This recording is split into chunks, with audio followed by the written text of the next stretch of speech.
Well, ako ang bunsong anak ng dating buting Mayor Lito Atienza, direktora ng Kababayan ng Maynila. Ako ang katambal ni Yormes Comoreno Dumagoso bilang kanyang Vice Mayor. I see myself as a missionary. Since bata pa ako, I've been heavily supporting mga church organizations such as Youth for Christ and Divine Mercy. Dahil yun yung way for me to give back to the community. When I was young, I used to represent my dad in various events. So as young as maybe 15 years old, every time kailangan niyang ma-represent, ako ang pinabababa niya. One memory that I recall nung ako yung mga around 7 years old, dinala niya ako sa Manila City Jail. Christmas yun.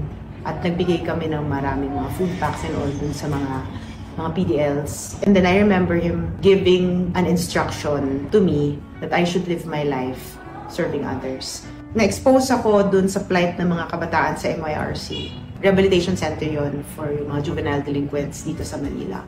Dahil doon, nabigyan ako ng People of the Year Award. Doon ako na-enlighten na sometimes pala, if we use our voice to represent the people that needs to be heard, may malaking impact sa community. Nagdasal ako kay Lord. Sabi ko sa kanya to guide me doon sa magiging course ko kasi alam ko kung anong kurso mo. Yun ang magiging trail mo sa buhay eventually. Nagulat ako, biglang winelcome ako ng De La Salle University to take a political science, major in governance. Nung time yun, artista ako. So I was a working student. Hindi ako natutulog. Dahil kailangan ko magtrabaho para may pambayad ako sa school. Years after, nagamit ko naman ang pagiging political science, major in governance graduate.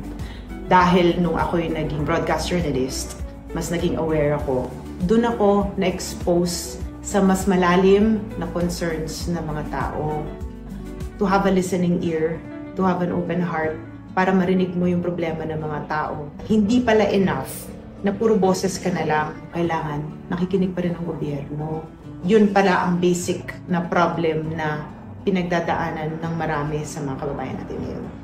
Marami pala akong mga kaibigan na gustong tumulong. And with that, dahil pinagkakatiwalaan nila ako, marami akong nakuhang tulong para sa mga Manilenyo. I think more or less mga 10 million pesos worth of food boxes na ipamahagi natin yun. Nung pandemic, nakakuha ako ng 30 million pesos worth of mga maintenance na ipinamahagi ko sa iba't ibang mga barangay.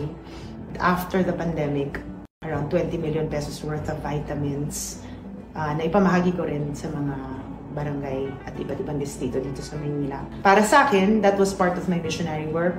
Nagawa ko lahat yan, wala pa akong posisyon. What more pag may posisyon na ako? Alam ko, yung mga taong nagtitiwala sa akin, magtitiwala pa para maitulay yung tulong na gusto ng pamahagi sa communities. Yan ang iniingatan ko.